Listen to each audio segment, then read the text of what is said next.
What's up everybody? Welcome to another video. Joshua here, and today I want to make this video because this little camera rig for your phone is changing my cinematography. Let me explain. Good energy, action.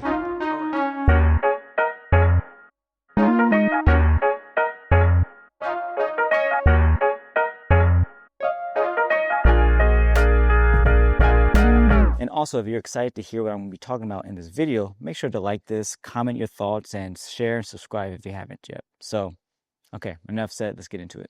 Some of you may know that the Sunny 16 crew, we've entered the commercial space just a few years ago. We've had some great opportunities to direct various projects and pull in a few awards. Now, I'll spare you from going into all the weeds of the commercial side of things, but when it comes to using cameras in the commercial space, we've used cameras like Arri, Sony, and even my Infinity cameras, these larger production cameras. But in recent years, and especially for our work, the phone has become the next best option. So recently, Caleb and I directed and filmed several ads for Home Depot using the iPhone 16 Pro Max and the SuperCage. And this was a great opportunity to really push the limits of what this case can provide when using phones for high budget films. The spice of life right there. I don't like it too dumbed down. The spice I like living of on the edge, life. right? And I believe I really pushed the limits of what the iPhone can do along with the SuperCage and how it can actually perform on high budget commercials. So last year when the product team at Moment gave me early access to the SuperCage, I was thrilled. Mainly because the iPhone has a lot of limitations when it comes to using it on professional environments. For instance, you need a wireless transmission for video footage, you need larger batteries to film 12-hour days, external media, and the list goes on. So the SuperCage had become an instant solution for all those problems. One quick note, I will be showing more behind the scenes of the project because since it's not fully out, I can't show the final image. I'll show a few screenshots here and there, but you'll get the gist of how this was used in various ways for this project.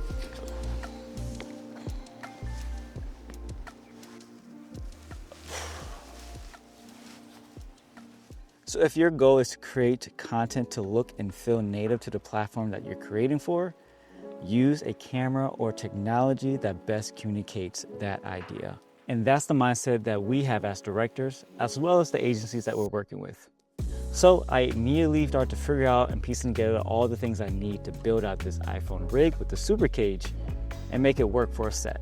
The Moment iPhone 16 Pro Max case with a drop-in filter, the SuperCage, the core snap battery, and another 98-watt battery as well, the Moment VND, the Teradek Ace 750 for wireless transmission, the Angelbird SSD 2 terabytes, the 18 and 58mm T-series lenses, and a side handle. Now, I'm not going to go through the whole breakdown in this video, but I did make one previously when we first launched the SuperCage, so check out that video. Link is in the description.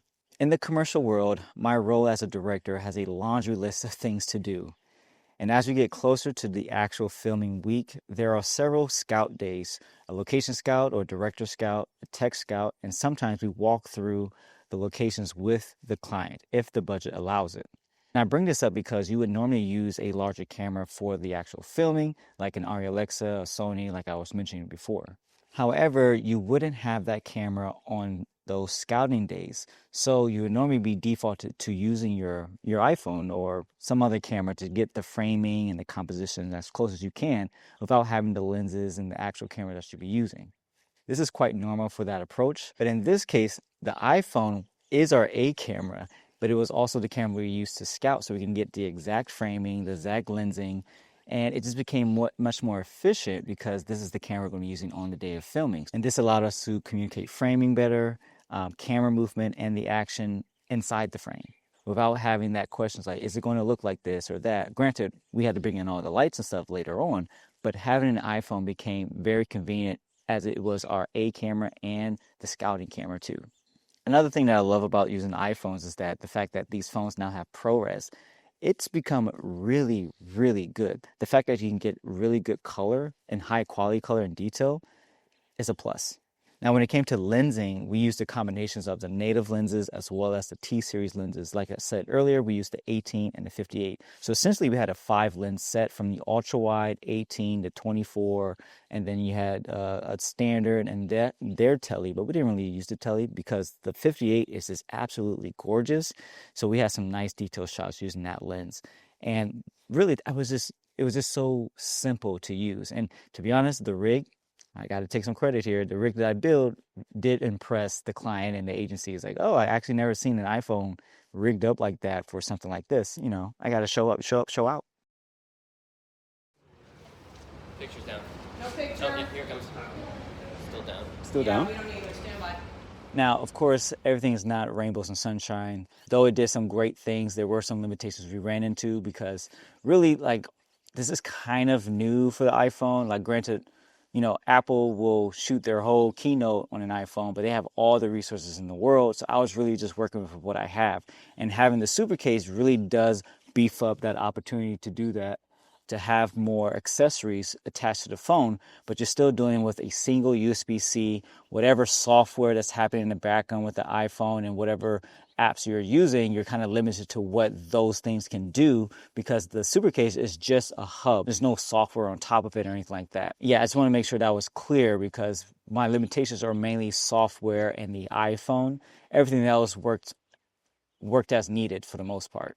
So starting with the app, I use the BlackMagic app for mobile because it has some really legit video features, especially for a production like a commercial.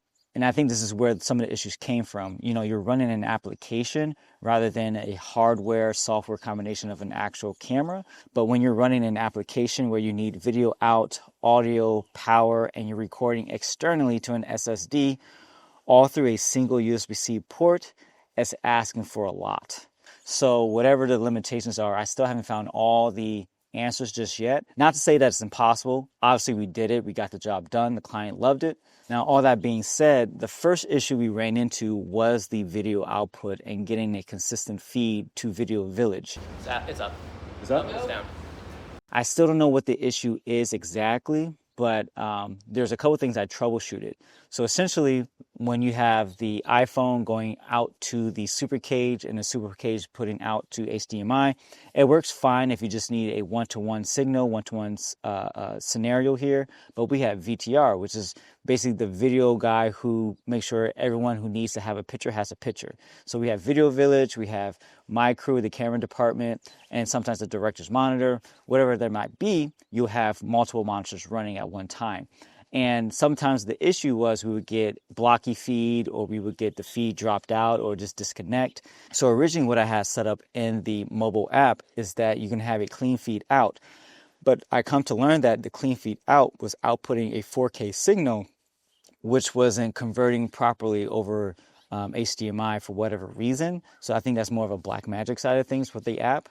And so I had to actually turn off the clean feed, meaning instead of having none of my information from the phone beforehand, which is a clean feed, now you see everything I see. So you see the record settings, you see the exposure settings, all that. So the client does see that. We had to work around that because whatever reason, it did downscale to 1080p, which made the signal more stable. So this next thing was still strange and I still don't have an answer for it. So I'm figuring out all this stuff as we go.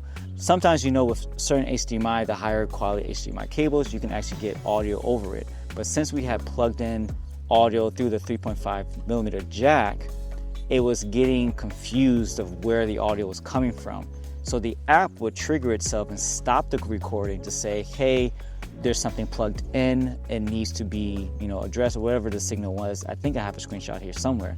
But multiple times it would cut itself out when the HDMI and the 3.5 jack was being used.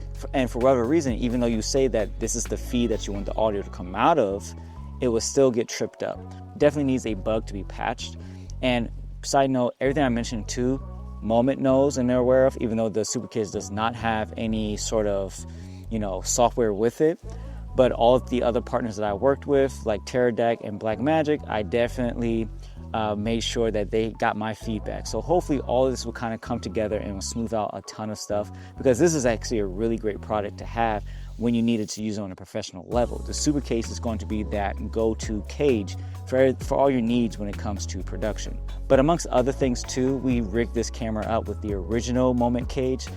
So we had it on a cart, we had it on a body cam. It was just extremely fun using the phone in this environment because there wasn't any size limitations. If we thought about it, we rigged it and it was just going. The main things we had to really worry about is, can we see the image to compose and show our talent and show the agency and client what we're seeing. But outside of that, it was just extremely fun to use the phone, and we're doing it again, which is pretty awesome to say.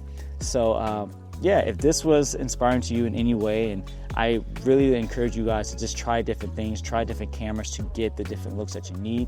There's really no camera that can't do the job today. So don't feel bad if you have an entry-level camera or a professional camera.